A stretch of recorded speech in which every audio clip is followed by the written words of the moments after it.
demonstration for freedom in the history of our nation. 50 years ago, a great American, in whose symbolic shadow we stand today, signed the Emancipation Proclamation. This momentous decree is a great beacon of light of hope to millions of Negro slaves who have been seared in the flames of withering injustice. It came as a joyous daybreak to the end, the long night of their captivity. But 100 years later, the Negro still is not free. 100 years later, the life of the Negro is still badly crippled by the manacles of segregation and by the chains of discrimination. 100 years later, the Negro lives on a lonely island of poverty in the midst of a vast ocean of material prosperity. 100 years later, the Negro is still languishing in the corners of American society and finds himself in exile in his own land. So we've come here today to dramatize a shameful condition. In a sense, y'all, we've come to our nation's capital to cash a check. When the architects of our republic wrote the magnificent words of the Constitution and the Declaration of Independence, they were signing a promissory note to which every American was to fall heir. This note was a promise that all men, yes, black men as well as white men, would be granted the unalienable rights of life, liberty, and the pursuit of happiness. We must forever conduct our struggle on the high plane of dignity and discipline. We must not allow our creative protest to degenerate into physical violence, and it must not lead us to distrust all white people. For many of our white brothers, as evident by their presence here today, have come to realize that their destiny is tied up with our destiny. We cannot walk alone. And as we walk, we must make the pledge that we shall always march ahead. We cannot turn back. There are those who are asking the devotees of the civil rights, when will you be satisfied?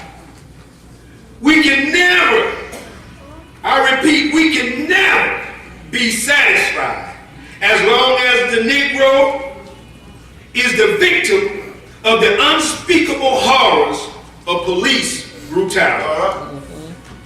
We can never be satisfied as long as our bodies, heavy with the fatigue of travel, cannot gain lodging in the motels of the highways and in the hotels of the cities. We cannot be satisfied as long as the Negro's basic mobility is from a smaller ghetto to a larger one.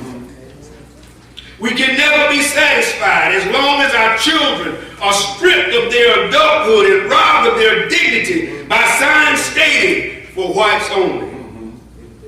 We cannot be satisfied as long as the Negro in Mississippi cannot vote and the Negro in New York believes he has nothing for which to vote. No, we are not satisfied. And we will not be satisfied until justice rolls down like waters and righteousness like a mighty stream. I say to you today, my friends, even though we face the difficulties of today and tomorrow, I still have a dream. It is a dream deeply rooted in the American dream. I have a dream that one day this nation will rise up, live out the true meaning of its creed. We hold these truths to be self-evident that all men are created equal.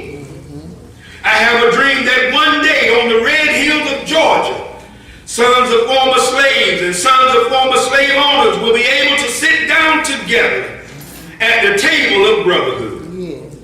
I have a dream that one day even the state of Mississippi, a state sweltering with the heat of injustice, sweltering with the heat of oppression, will be transformed into an oasis of freedom and justice.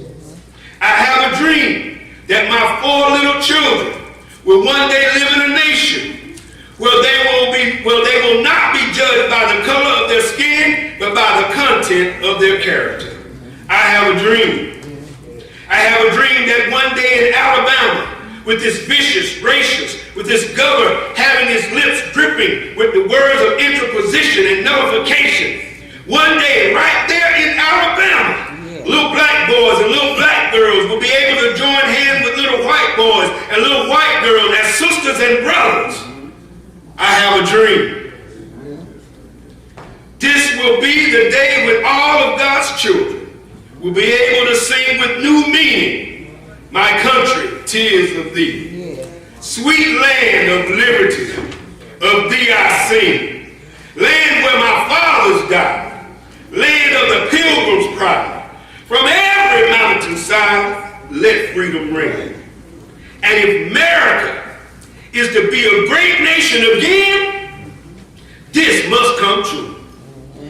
So let freedom ring from the prodigious hilltops of New Hampshire. Let freedom ring from the mighty mountains of New York. Let freedom ring from the heightened allegiances of Pennsylvania. Let freedom ring from the snow-capped Rockies of Colorado. Let freedom ring from the curvaceous slopes of California. But not only that, let freedom ring from Stone Mountain of Georgia. Let freedom ring from Lookout Mountain of Tennessee. Let freedom ring from every molehill of Mississippi. From every mountainside, let freedom ring. And when we allow freedom to ring, we will lift it ring from every city and from every hamlet, from every state and every city. We will be able to speed up that day when all of God's children, black men and white men, Jews and Gentiles, Protestants and Catholics, will be able to join together and sing of the words of the old Negro spiritual. Free at last. Thank God Almighty, we're free at last. Amen.